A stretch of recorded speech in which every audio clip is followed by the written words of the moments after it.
This is a bureaucracy that must be able to work for the American people and not on the American people's back.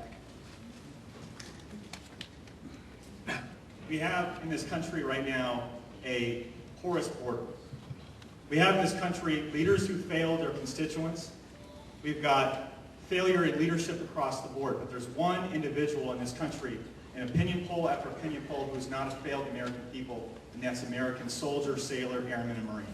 And they are the ones that we should be sending to our border, and not just 524 of them. We should be sending 6,000 troops to our border to secure it. The difference between me and my opponent is that she said that she wants the National Guard now on the border, and yet she's voted against it when she had the chance in the legislature. I voted for it. I believe that you can build a wall, that's certainly important, but if you don't have anybody on that wall watching people go across that border, you're not going to stop them. If you had a prison and you were to build 2 double-layered fences around that prison, if you didn't have anyone on that wall, eventually everyone would get out. That's exactly what we need in this state. We need to have troops on the border. We need to have troops willing to secure it. I've actually got the record of voting for it for the first time. I'm going to continue to vote for it when I'm in Washington, D.C. I don't see what the problem is. Gabrielle Giffords drew a line in the sand, and that has protected us for the last 4 years. It's been outstanding. No, we use politicians' words like comprehensive immigration reform, which means I'm not going to do anything to solve the problem. There's a reason that Sheriff Joe Arpaio and the National Border Patrol have endorsed and backed this campaign, because we are going to do something about the problem. We're going to put steel and concrete on the border. That's what needs to be down there, and we do need the Border Patrol on the border. Also, employer sanctions. That is the end-all be-all of solving the problem. If there's no work, then people cannot come here illegally to find work, and then the drugs and the violence don't come over with them. It is a disgrace what we have in Washington right now. Our people right here in this district are scared to death, scared for their lives. Their homes are ripped apart, broken into down on that border, and again, we get nothing. We get a checkpoint on I-19. Get real border security. They secure borders all over the world. We pretend as if we can't solve the problem. That's going to stop very shortly.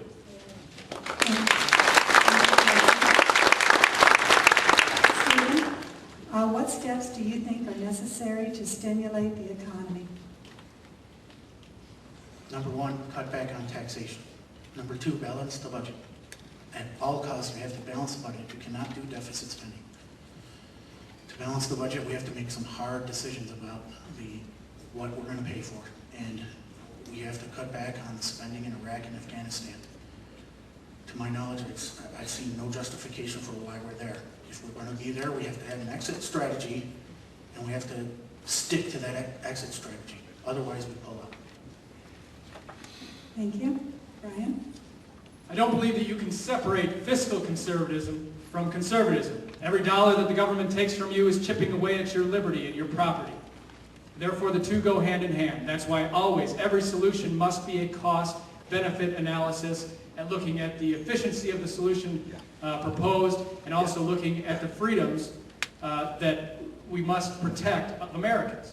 It's simply we cannot continue to infringe on Americans' freedoms and liberties. To cut back on spending, to stimulate the economy, we must cut spending, and you have to look at the entitlement programs, allow freedom. Promise made is a promise kept.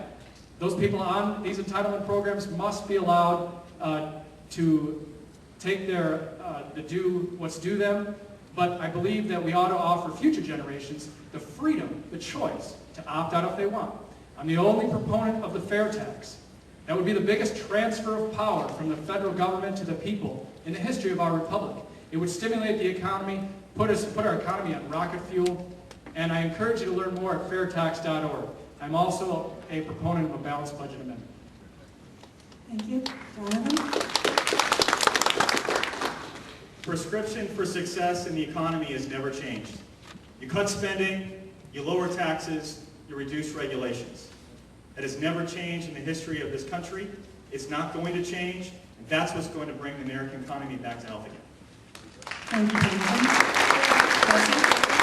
before I forget, I promised them I'd do this. September 18th, the College Republicans are having a banquet in this town. These are young people that actually have their head on straight, and they're fighting for conservatism in this country. We need to support them, so that's that. As far as getting business back here to this country, well, we're lectured about capitalism now by communist China.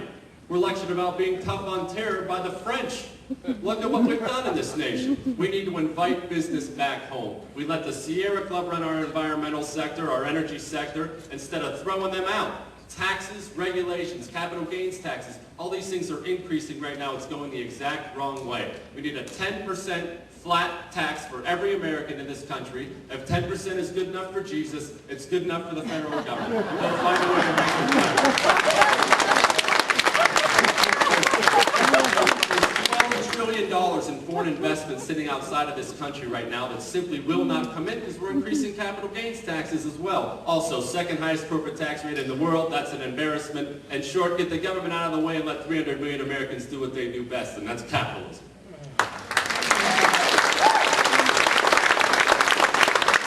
Final question.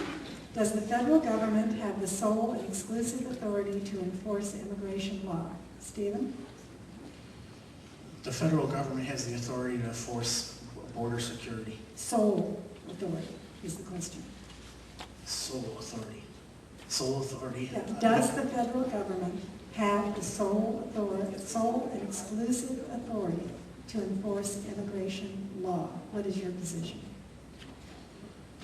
This is a complicated issue. It's a balance between state and federal power and the 10th Amendment.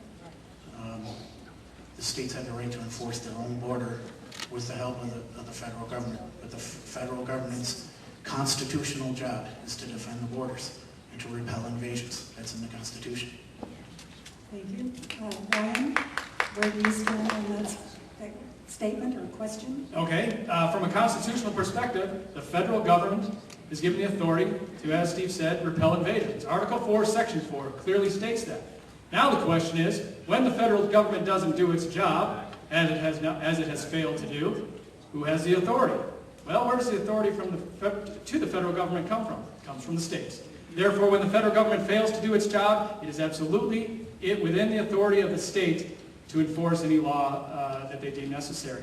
That's why I've been a supporter of the 1070 issue, with Arizona's striving to do its part in solving the illegal immigration problem in our state. If I may, using the last 20 seconds, there are a lot of things on this border issue that need to be done. One of the things we need to understand is that currently our system now incentivizes, attracts people to do it illegally because we incentivize illegal immigration as opposed to legal immigration through welfare, birthright citizenship, and the promise of amnesty. Those three things must go away before, as we move toward border security. It's interesting because the federal government, before this ever happened, didn't have any problem about deputizing law enforcement in the state of Arizona to enforce federal immigration law. And all of a sudden, when Senate Bill 1070 passed, they said, well, we kind of wanted you to do it, but now you're really doing it, and we want you to stop. They can't pick and choose which laws we're going to be supporting and which laws we're not going to be supporting. They need to understand that the reason why we did this, the reason why I voted for it in the legislature, is because I was tired of waiting for them to act. And it wasn't just Democrats, it was Republicans as well in Congress and in the White House that refused to secure our border. We were frustrated, we're seeing violence on our border, and let me tell you this. They say Senate Bill 1070 will not secure our border. I disagree completely, because right now, people are avoiding going through Arizona, and they're going through other states. It is working. They're leaving our schools, they're leaving our hospitals, they're leaving our state because they don't want the consequences. That's what we need in this country, real consequences for breaking our laws, and that's why 1070 is so important.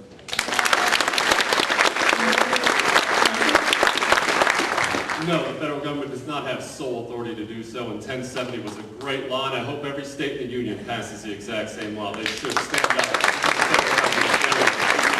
And perhaps if this president and the Department of Justice were as focused on prosecuting members of the new Black Panther Party who wave billy clubs at voters as they are about assaulting the state of Arizona for actually protecting ourselves because of their failure, we'd be better off as a nation right now. The rule of law is completely gone in this country, and that's because of liberalism. That's because of these left-wing judges and left-wing politicians we continue to send to Washington, D.C. Conservatism is the only way back. It's the answer to everything, to immigration, the economy,